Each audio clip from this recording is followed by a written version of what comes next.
Hello बच्चों, very good evening बेटा। I hope आप सब बहुत अच्छे होंगे। बेटा लास्ट क्लास में मैंने आपको रिवैल्यूएशन अकाउंट कराया था, तो समझा दिया था, उसके एक दो क्वेश्चंस भी करा दिए थे बेटा। आज मैं आपको उसका एक क्वेश्चन और कराने जा रहा हूं, और एक या दो अगर मेरे को लगा कि दोनों कराने चाहिए तो दोनों करा दूंगा, वरना एक कराऊंगा बेटा, और एक आपको करना है। तो देखो, इसके बाद मैं आपको ये कॉन्सेप्ट कराने के बाद वापस WCR, IFR और रिजर्व्स के ट्रीटमेंट सिखाऊंगा। गुडविल हमारा हो चुका है इस चैप्टर में, रेशो हम कर चुके हैं बेटा, यानी रेशो गुडविल हो चुका है। रिवैल्यूएशन मैं अब करा रहा हूं, फिर कुछ प्रॉफिट एंड लॉसेस के ट्रीटमेंट है वो सिखाऊंगा, और फिर आपको बुक से मार्क करा दूंगा कौन से करने हैं। तो आज आपको रिवैल्यूएशन पक्का करना है। तो बेटा मैंने आपको लास्ट क्लास में बताया था, एक रफ वो बता देता हूं आइडिया, कि बेटा एसेट्स का कम होना और लायबिलिटी का बढ़ना तो टू साइड आते हैं, और एसेट्स का बढ़ना और लायबिलिटी का कम होना आते हैं क्रेडिट साइड, क्यों? क्योंकि वो नुकसान और फायदे हैं। तो बेटा जिसने पिछली वीडियो ना देखी हो, प्लीज वो पहले पिछली वीडियो देख ले और तब ये करे। तो बेटा आज मैं आपको एक क्वेश्चन सॉल्व करवाता हूं इसका। ऐसा देखो,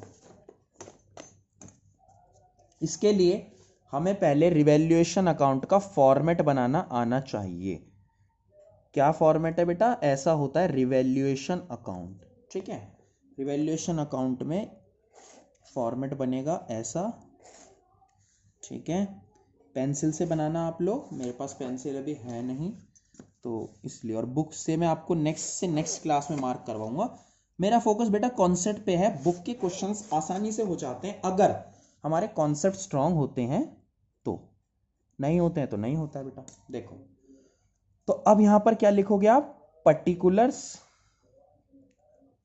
रुपीस, पर्टिकुलर्स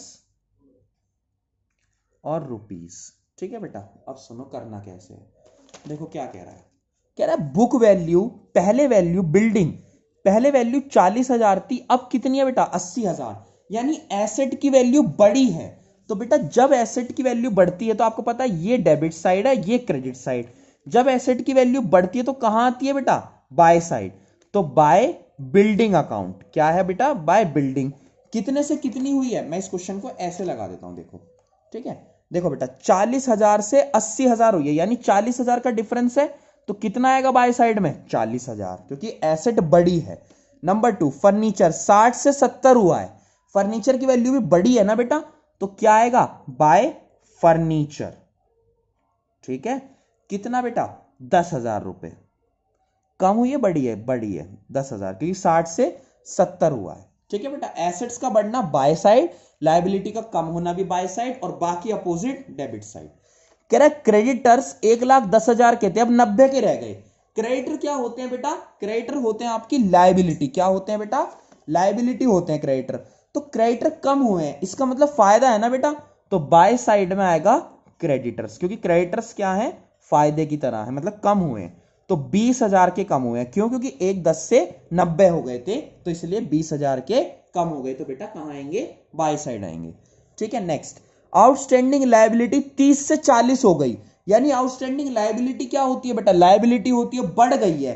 तो बढ़ गई है तो कहां आएगी? To side. क्यों? क्योंकि आउटस्टैंडिंग लायबिलिटी बढ़ने का मतलब क्या है? टू साइड आएगी बेटा, बड़ी है ना लायबिलिटी, इस वजह से। कितनी बेटा? 10,000 रुपए।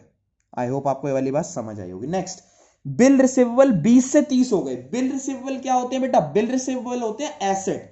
तो बिल रिसीवेबल कहां आएंगे बेटा? जब बढ़े हैं तो by side, bye bill receivable. कितने बढ़े हैं बेटा? 20 से हुए 30, तो 10,000 रुपए के इस साइड आएंगे। अब बेटा मैंने आपको एक बात बताई थी, अगर क्रेडिट ज्यादा है डेबिट से तो प्रॉफिट आएगा, और अगर डेबिट ज्यादा है क्रेडिट से तो लॉस आएगा।